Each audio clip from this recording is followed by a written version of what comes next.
For the quadratic function graphed below, determine 1. Whether the function is concave up or concave down, 2. The y-intercept, 3. The x-intercepts, 4. The axis of symmetry, and 5. The vertex.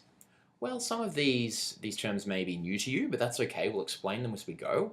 Let's start off with the first one, noting that our quadratic function is graphed here below, and we're asked whether this function is concave up or concave down. Well, concave up and concave down have quite technical definitions, but for the purposes of quadratic functions, the only thing you really need to know is concave up quadratic functions or parabolas look like this, and concave down parabolas look like this.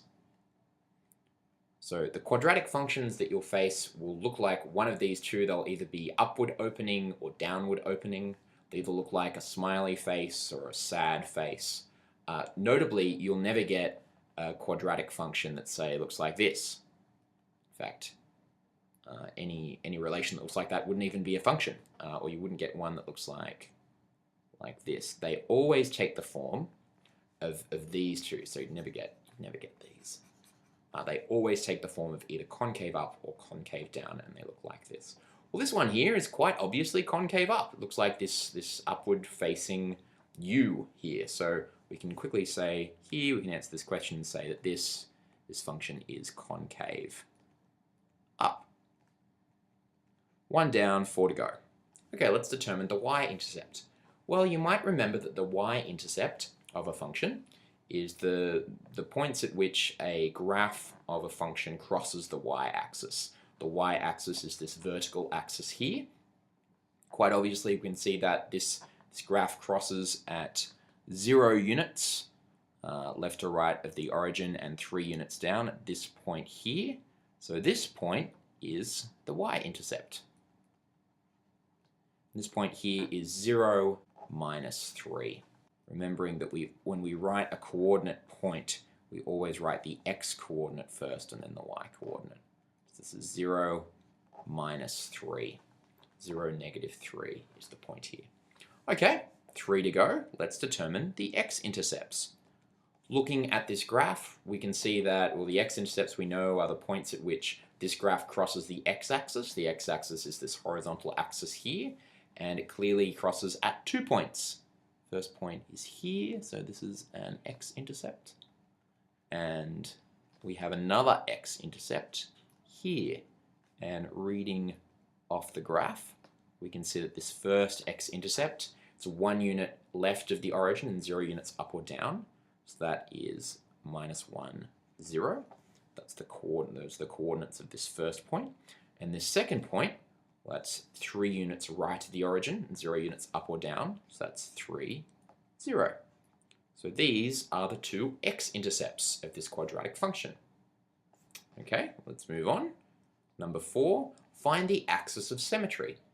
Well, every quadratic function has an axis of symmetry, and that axis of symmetry is a line. It's always a vertical line that we could draw somewhere, where if we were to reflect the function in that vertical line, it would look exactly the same.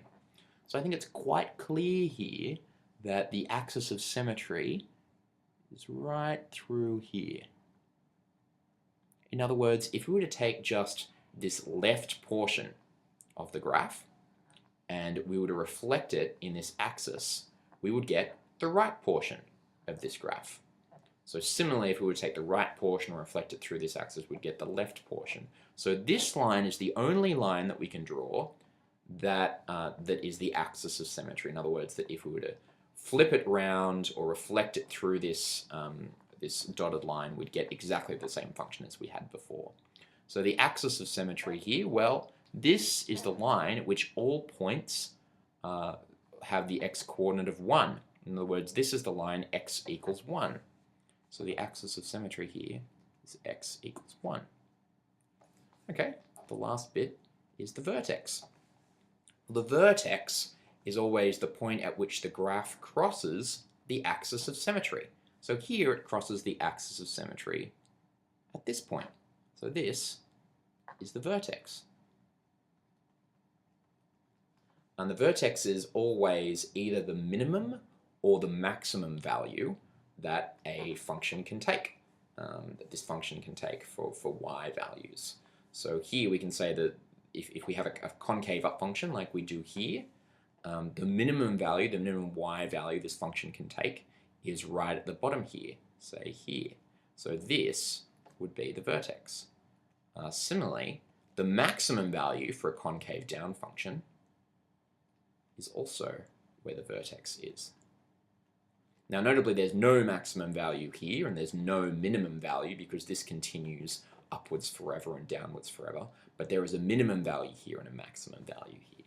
So this is the vertex. Well, the point here is quite clearly 4 units down and 1 unit across. That's 1 unit right of the origin and 4 units down from the origin. So that corresponds to the point 1 minus 4.